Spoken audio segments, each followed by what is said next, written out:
Welcome into Conversations with Paul Brown. We have an unusual guest with us this morning in that Alan Hammond, growing up, was a newspaper delivery boy.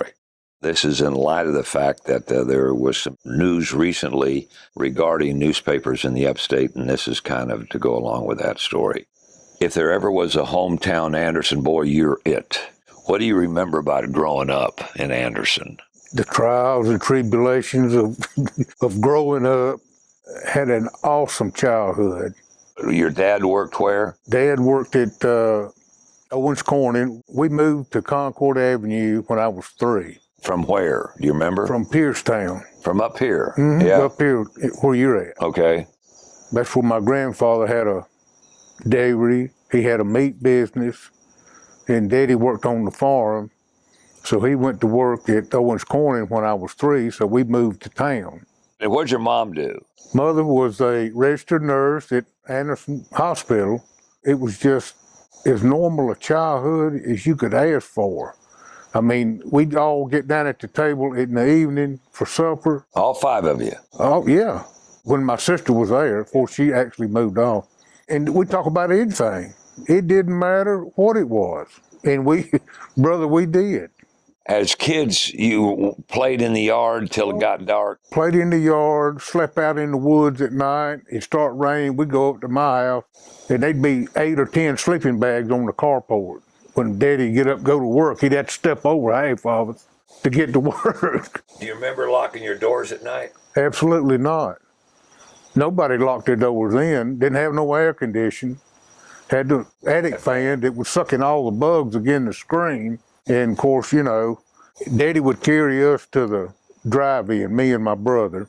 Which one? Because we had 2. The one we mainly went to was up on Clemson Boulevard, yep. Now, I'll never forget this. He carried us to a double feature one night. When we got there, we'd jump out and run up there and play on the playground. And then got kind of dark. We'd go back, sweat beads all over us. And Daddy'd have a 5-gallon bucket of popcorn in the car. He didn't want to go to the concession stand. He brought his own? Brought his own popcorn. It was cheaper. The feature that night was Blood Feast and 2,000 Maniacs. My brother and I both had flat top haircuts. Yeah. I'm in the back seat, my feet on the hump, 63 Ford Galaxy 500. I seen this guy pull this woman's tongue out of her throat, and I said, I don't think I need to see this. So my brother, he was over there watching. He didn't say nothing. Daddy was sitting up there just chomping on popcorn, watching it. I said, you know, there's really something wrong with this. So we get home, and my brother says, Alan, do not put your feet on the floor, because you know who? Bloody Bones is under your bed. So your schooling would have been where, living on Concord? Concord Elementary. It's just right straight up Cal Rossi. And then you went to Hannah? Went to Hannah. And anything at Hannah that you can tell us about? I put in on my senior year to drive a school bus. For those that are listening, they're not sure they heard what you said, but tell them about what South Carolina did when you were in high school to meet the bus driver needs. That was about the time that things were integrated, latter part of 72 and 73. I put in to drive a bus my senior year, which I didn't think I was going to get one, but after all that, it might have been 71.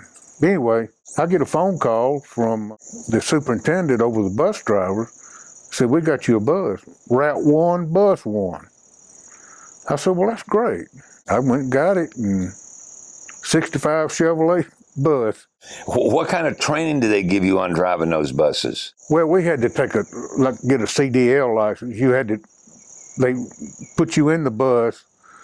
You had to drive all around their course that they had or where they wanted you to go. And they put you on a hill. They want you to start off on the hill, which, coming from the farm, drive tractors all my life, you know how to clutch one off. So I made $112 a month. That's what they paid me. Was it juniors or just seniors that could drive a bus? I think it was seniors. Seniors could qualify. They drove the school buses in Anderson County. Yes, sir. What about discipline on the bus with your own peers? What was that like? You had several kids that would get on that wanted to try to disturb the other ones, or they get up and start fixing one another's hair. Yeah. And you tell them to sit down, and you ease on the brakes, and they'd holler at you and this, that, and the other. But you just had to try to keep peace as best you could. And you did a pretty good job, obviously. Apparently so. I lived through it.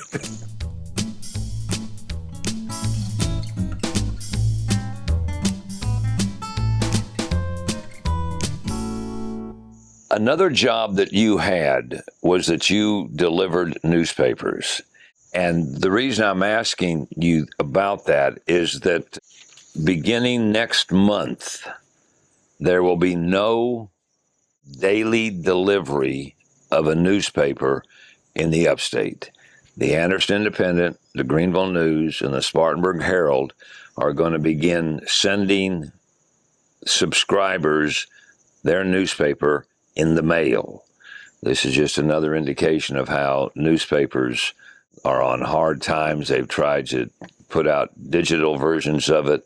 And anyway, the latest is that they're not going to deliver your paper daily to you anymore. But when you were growing up, tell me about the job you had as a paper delivery boy.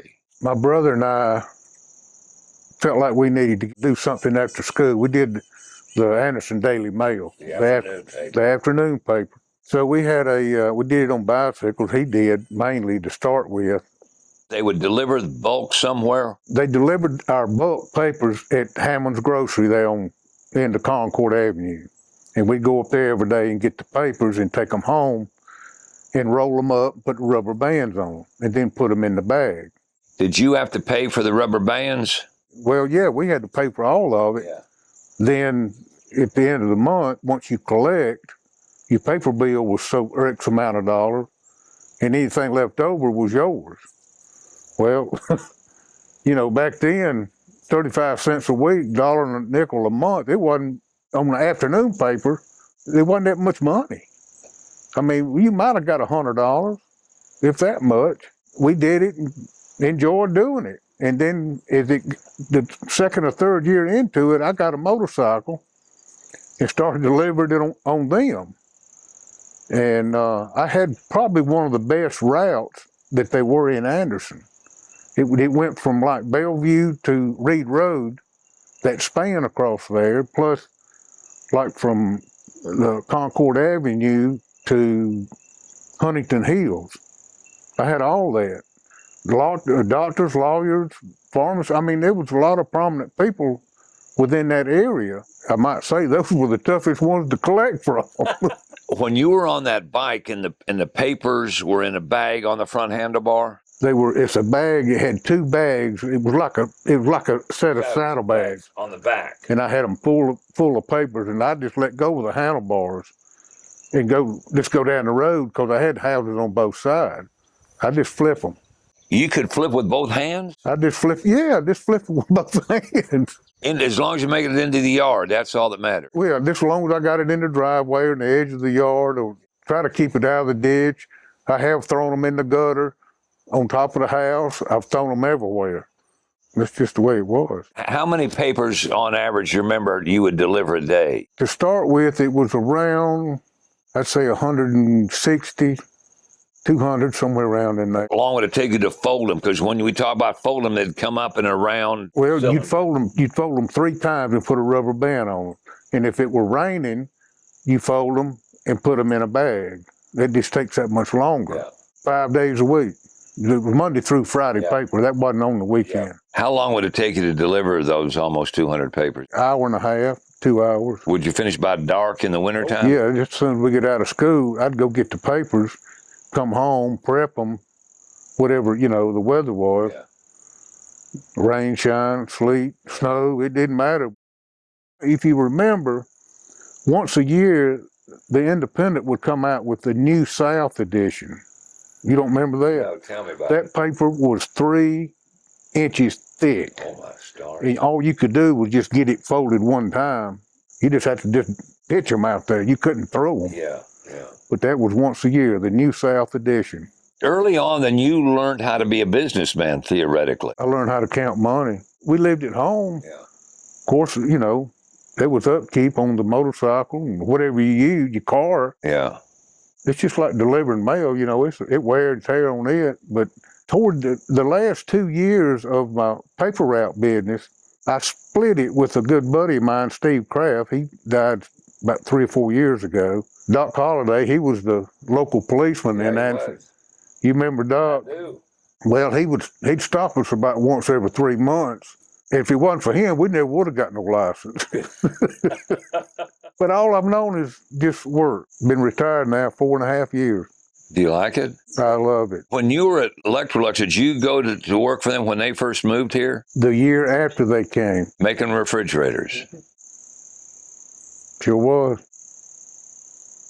It was a good job. A lot of hours. We'd work 7 days a week. I did for about 30 years. I mean, it was a lot of overtime involved, but you had to work on it when they weren't running it. Yeah, because you were keeping the machines going. Well, the machines and the molds and the dies and all that had to be sharpened, and it was tedious work. But I enjoyed it. I wouldn't take nothing for it. Those refrigerators made in Anderson, people may not know it, but I mean, they go all over the world, don't they? They do. You just wouldn't think there'd be that much a demand for refrigerators, but boy, they turn them out. We were up to 9,000 something a week. Almost 9,000 coming out of Anderson County. Sure was. Well, what have you been doing in retirement that you can tell us about? Nothing. Just enjoying retired life. I went spend a little time with I have 3 grandchildren. Okay, where are they? They're in Gaffney. Okay. My oldest daughter's kids, her and her husband, they're both veterinarians and have a clinic in Gaffney. And then my middle son, he's married to a precious girl, Brooke. He's at Michelin. My baby girl is just graduated from Anderson University. She's an RN at St. Francis. Is she really? I've just been so blessed. Alan, thanks for sharing your story with us. Alan Hammond has been our guest in this week's edition of Conversations with Paul Brown. I knew it was going to be a good one.